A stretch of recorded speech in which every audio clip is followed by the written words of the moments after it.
Welcome, everyone. My name is Suzanne Lynch. I'm the director of the financial crime programs here at Utica College.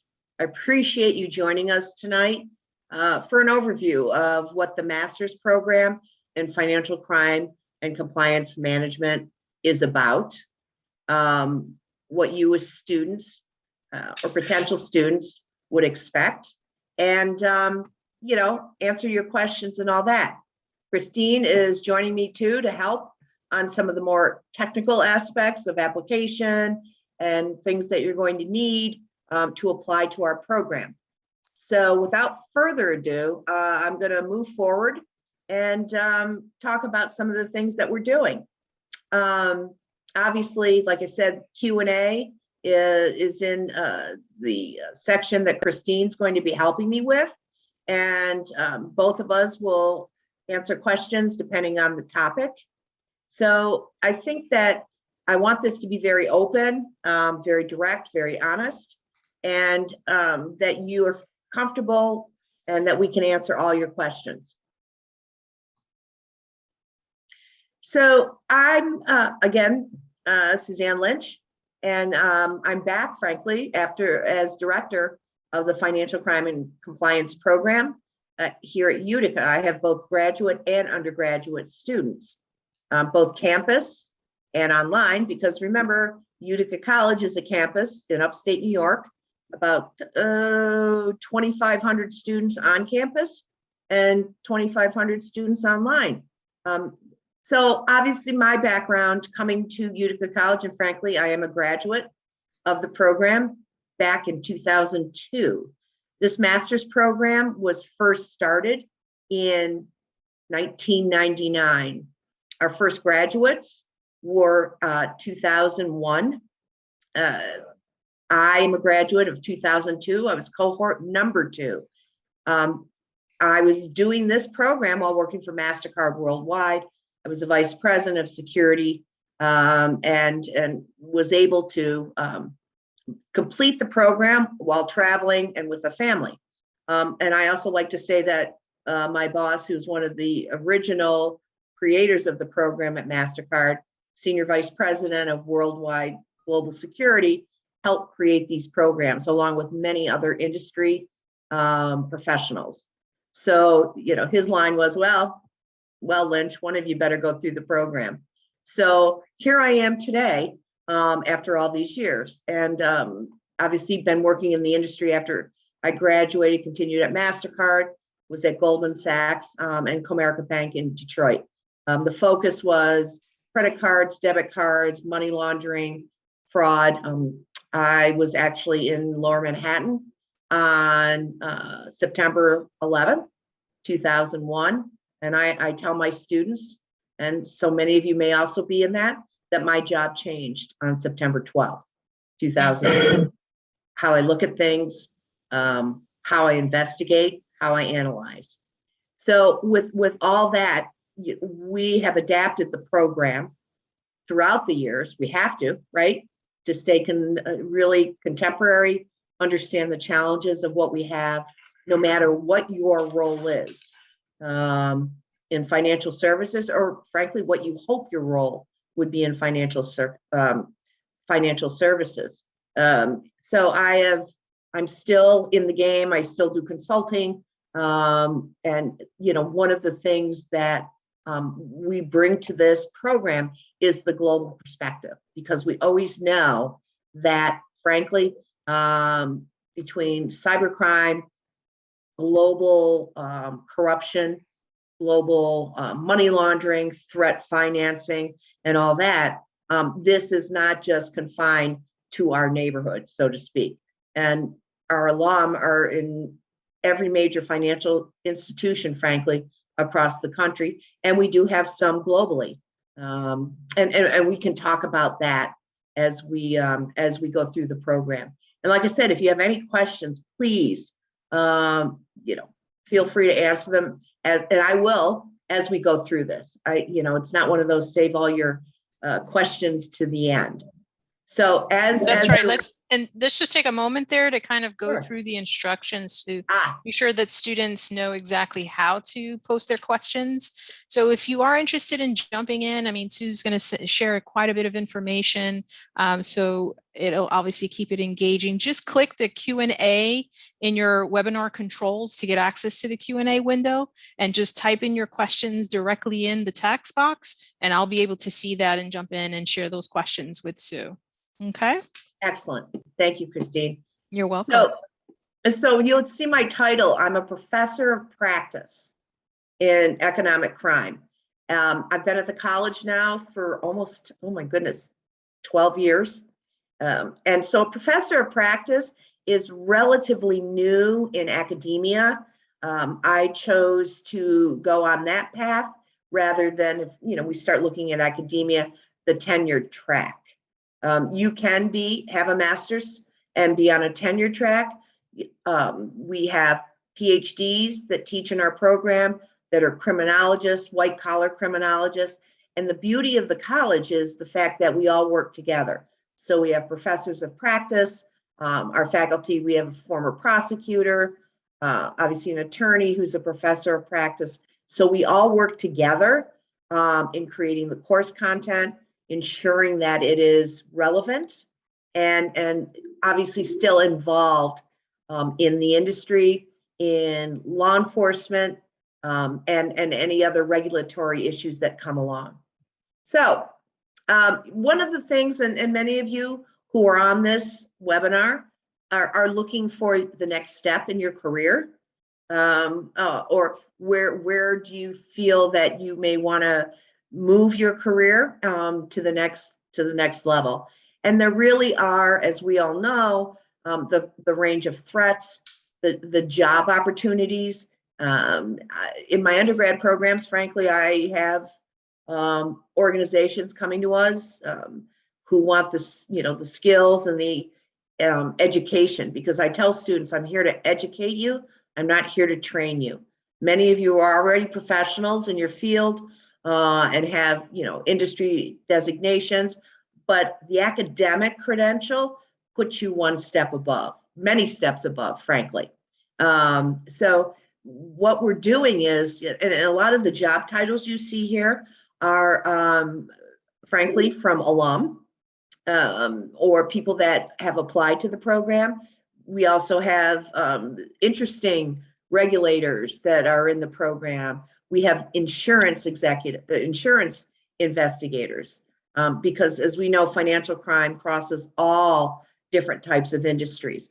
We have healthcare fraud, because in my world, I say a transaction is a transaction, right? So a lot of these students come from a long line, law enforcement. We've had federal agencies, state and local agencies. And so what's kind of nice is that starting in the program and teaching in this program for so long, our alum are in a variety of different roles across the country, as I stated before, and it's such a variety of roles, whether law enforcement, private sector, compliance, regulatory, which shows the application of the kinds of courses that you will be taking really impact all of us. So on to the next slide. Utica College now, and I know there might be some other programs out there, but we look at this and it's like we have the classes are small. Your cohort, the folks that you start out with, you will continue with them through the program. In fact, cohort 2, I still am in contact. I mean, it's a whole new level of professional contacts as well, whether you're complaining about a class, but even after you graduate, I am still in contact with the folks that I went through this program with, right? Kind of a different way when you look at your contacts and, who you still look at in your professional life, right? And we've been doing this since 1999. A lot of programs may have started. A lot of programs maybe take a little different direction, but this has been the stalwart of graduate programs in the country. So you'll see that when, for instance, ACAMS, Certified Anti-Money Laundering Specialist, many of you may already have that professional designation, and that's great. And we accept that, and it's obviously a professional designation that's very important, and that's why ACAMS chose to partner with us. We also have the ACFE, Certified Fraud Examiners. We partner with them.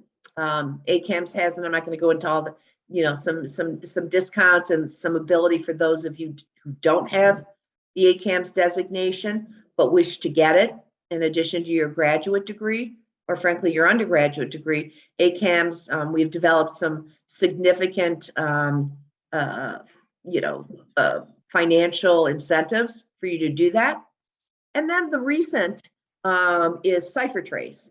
Many of you know CipherTrace is really an industry leader in helping companies, banks, financials, law enforcement track cryptocurrency.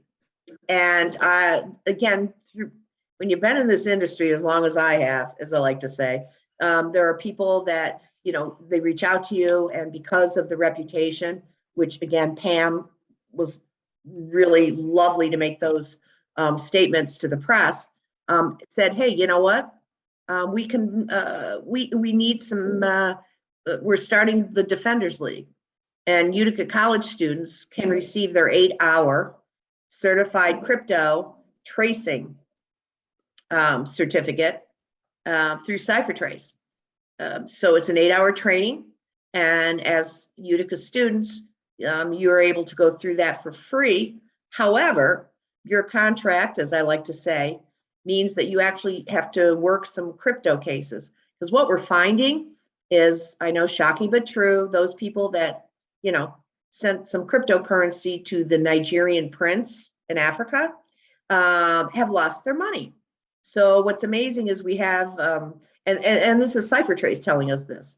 So they have people that come to them, and it's kind of community service. And CipherTrace has a great tool that helps you track Bitcoin or Monero or any of these.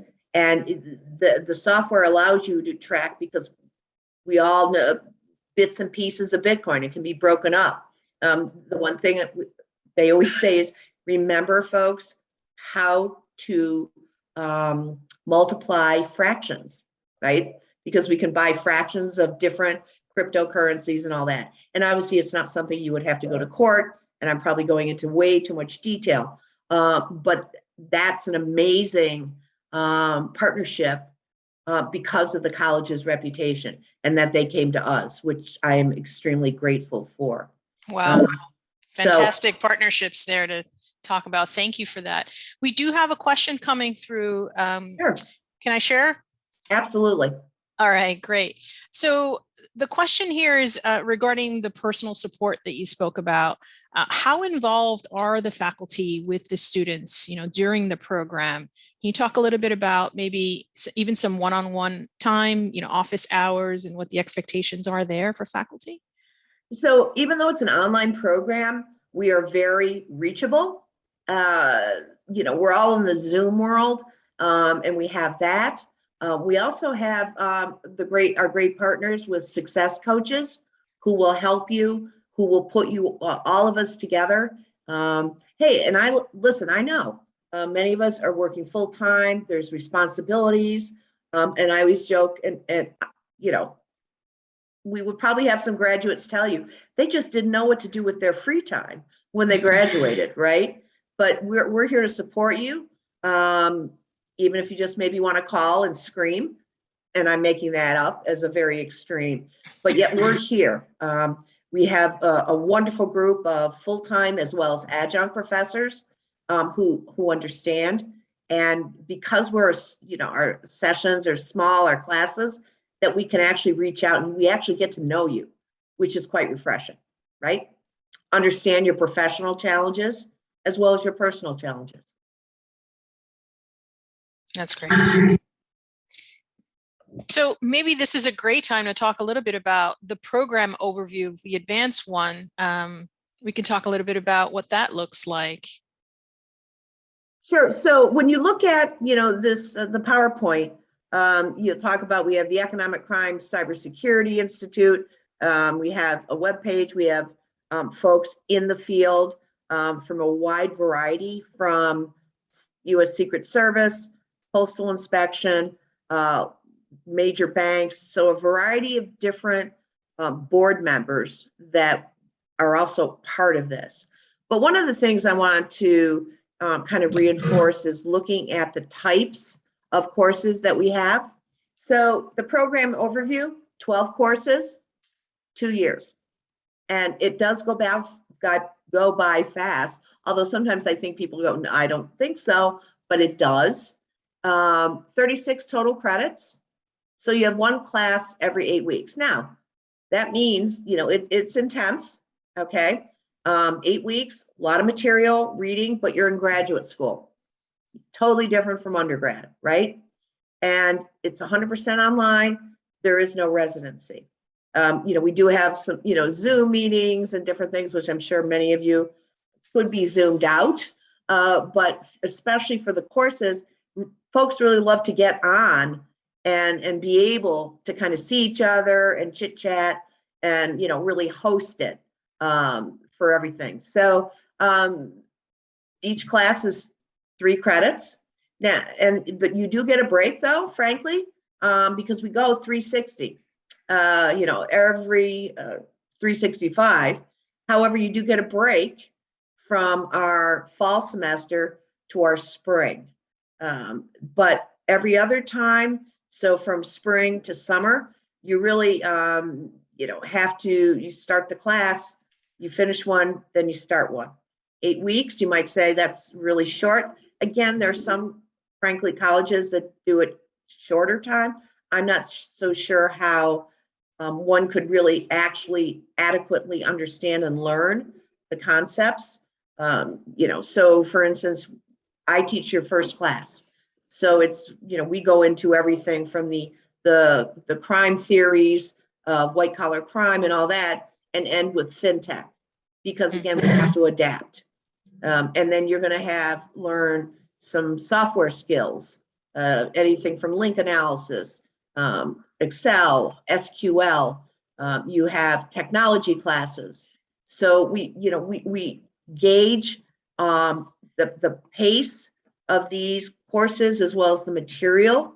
And frankly, we've been doing it for over 20 years.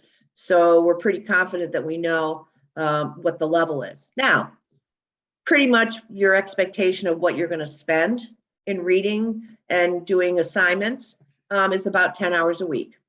And that's not, it may be shorter some weeks, it could be longer. And then the last 2 courses you will take is a final capstone, or as we call a professional project, where you really, as we call it, the culminating academic experience. You choose your topic, you review, you may say something in your field, you may say something that maybe something else you want to explore, but it's an academic research paper that is relevant for today's ever-changing financial challenges, and then you graduate, and it does go very quickly. I will tell you that. We'd love to see an overview of those classes in the next slide. And sure. One of the questions that have come through that I think will, sort of provide that visual is how do the faculty prepare the students for the ACAMS or ACFE exams? Is there support there? So part of the courses, we obviously teach many things. ACAMS still has their specific training. For those of you who had it, we touch on many of the same topics. ACAMS, CFE have their own published manuals that they use to specify or reconcile to their exam. So will we teach you, this is chapter 3 of the ACAMS? No. But what will you be doing? You'll be understanding, learning many of those concepts that support your ability to understand, take the exam, and pass it. Remember, graduate school. So I'm not training you, but I am giving you that ability to even understand more when you take those exams. We support it, which is why ACAMS came to us, and the same with CFE, right? We're not a forensic accounting program. I'm not going to teach you that.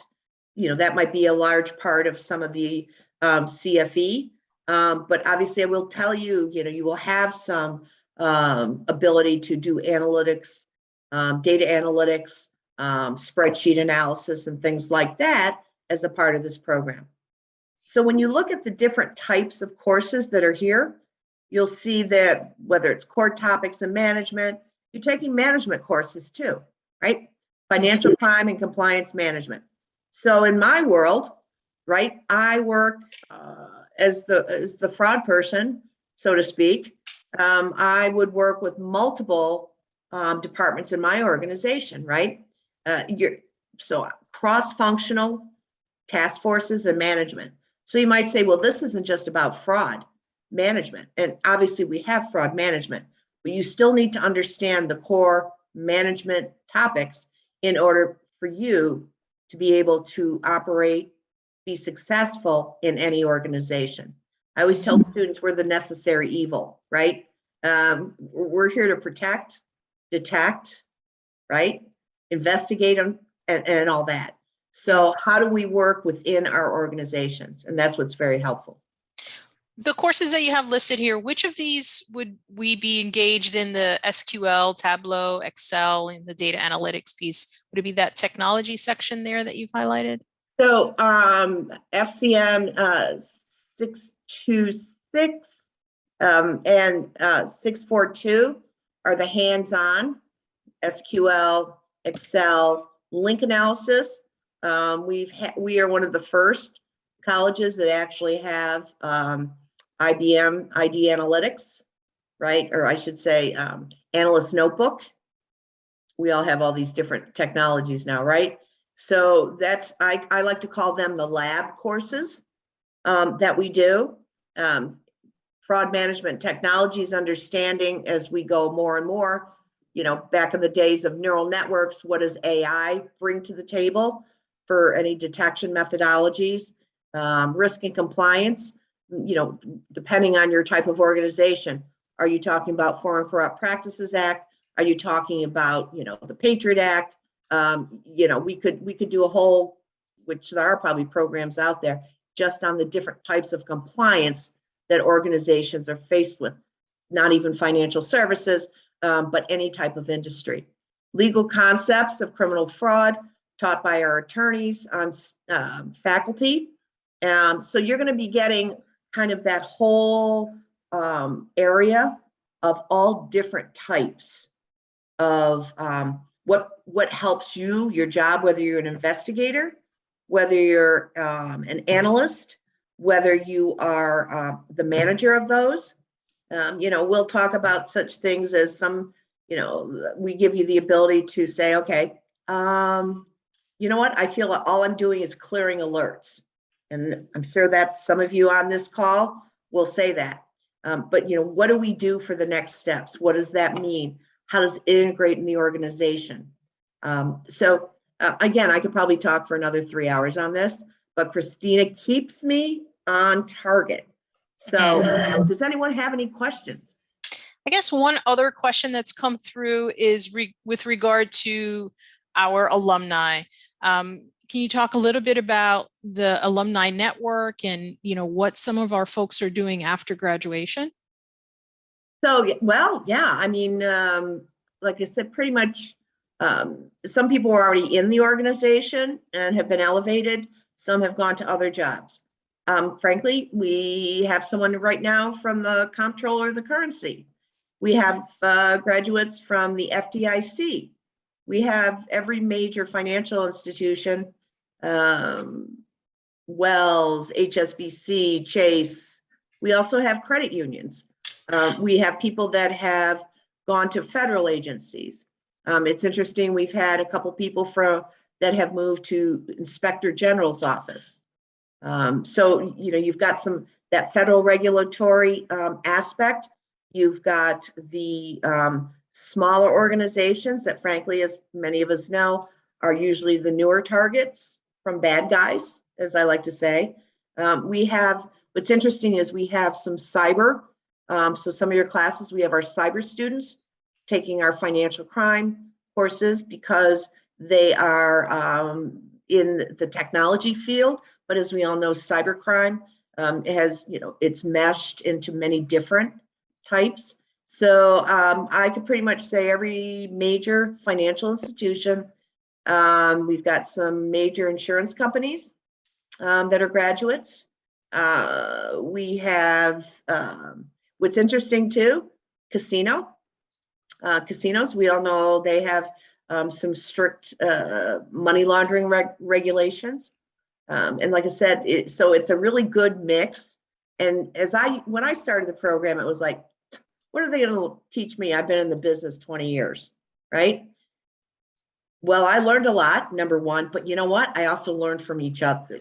You learn from each other, your fellow students, because everybody brings a piece of that.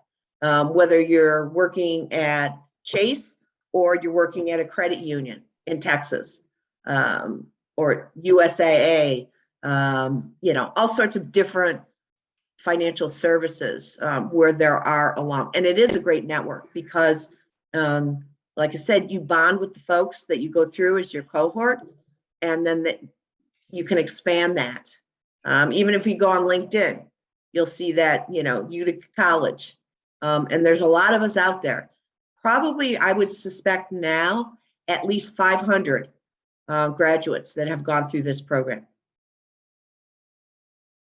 Yeah, I concur. LinkedIn is a fantastic tool, public platform where you can search alumni, see what they're doing, and either friend or message them and ask questions.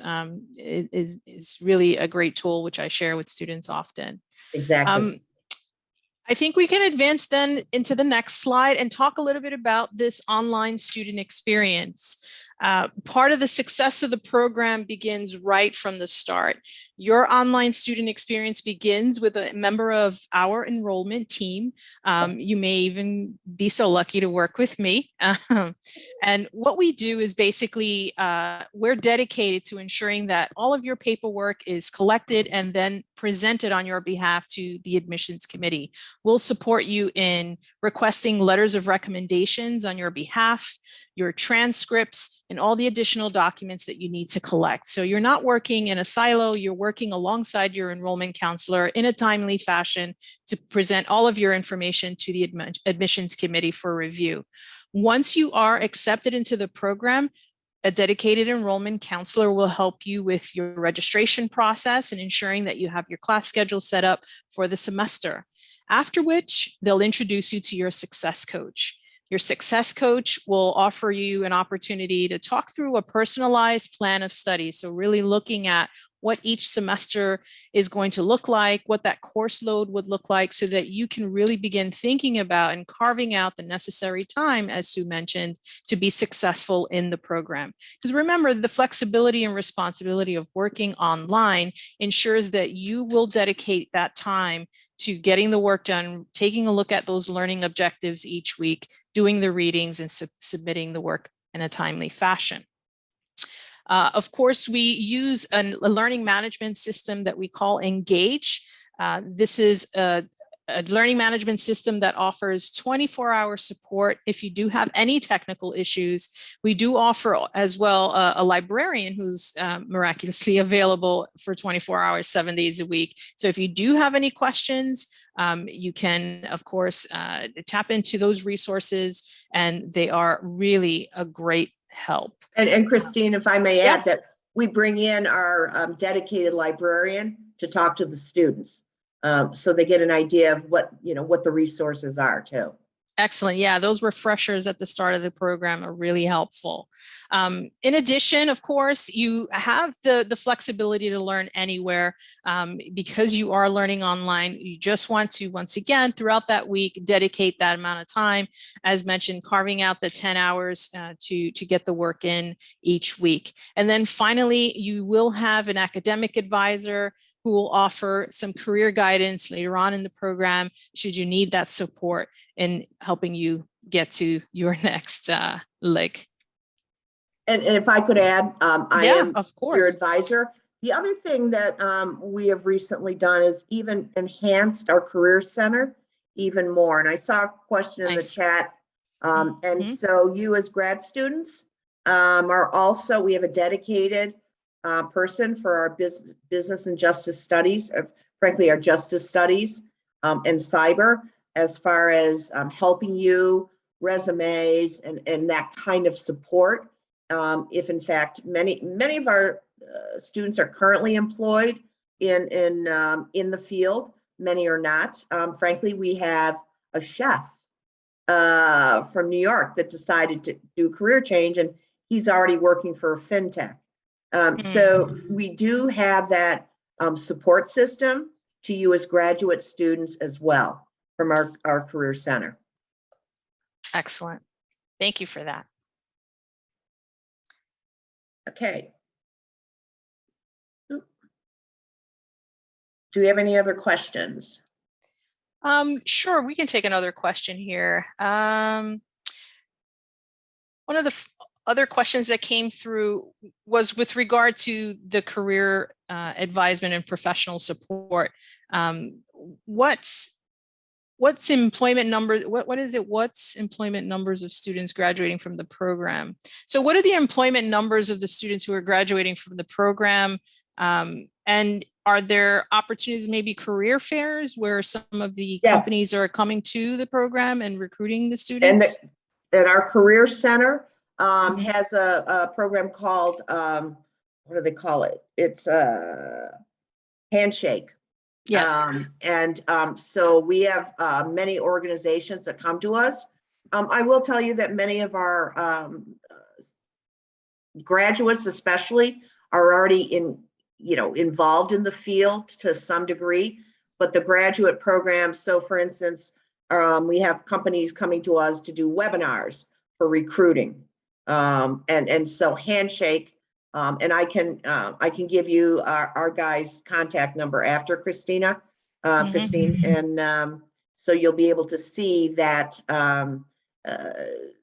you are part of the Utica College family, and that there is that career center support.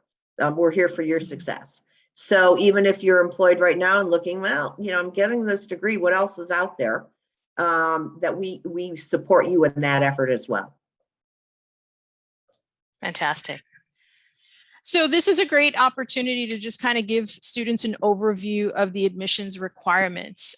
If you are interested in the program and love to get started, you would begin by completing an online application. Once you submit that application, once again, you will have a dedicated enrollment counselor who will call you and begin the process.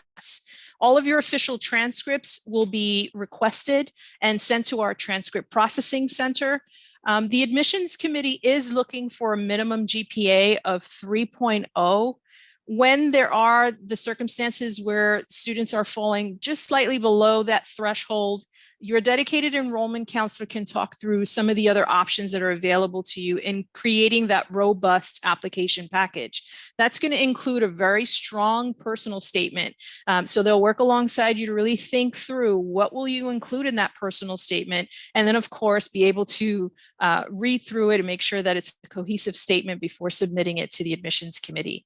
Next, you'll have 2 letters of recommendations, which we can request on your behalf. You want folks who are very familiar with your work, very familiar with your suitability to complete the program when you're asking for these letters of recommendations. So please keep them professional. We highly discourage you from asking your friends, family, or even a pastor at a church. Finally, your resume. Be sure to clean up your resume and highlight your work experience, your background. What you're trying to demonstrate here is that level of professionalism in showing, the ability that you have in succeeding in the program. Once we have that package together, we'll present it to the admissions committee for review.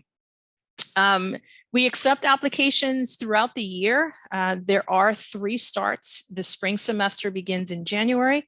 We have a summer semester in May and a fall semester, typically the end of August. Okay. Oh, well, that was it. Any questions? Actually, one of the questions I did see in the chat was, is there the ability to take other courses instead of the capstone?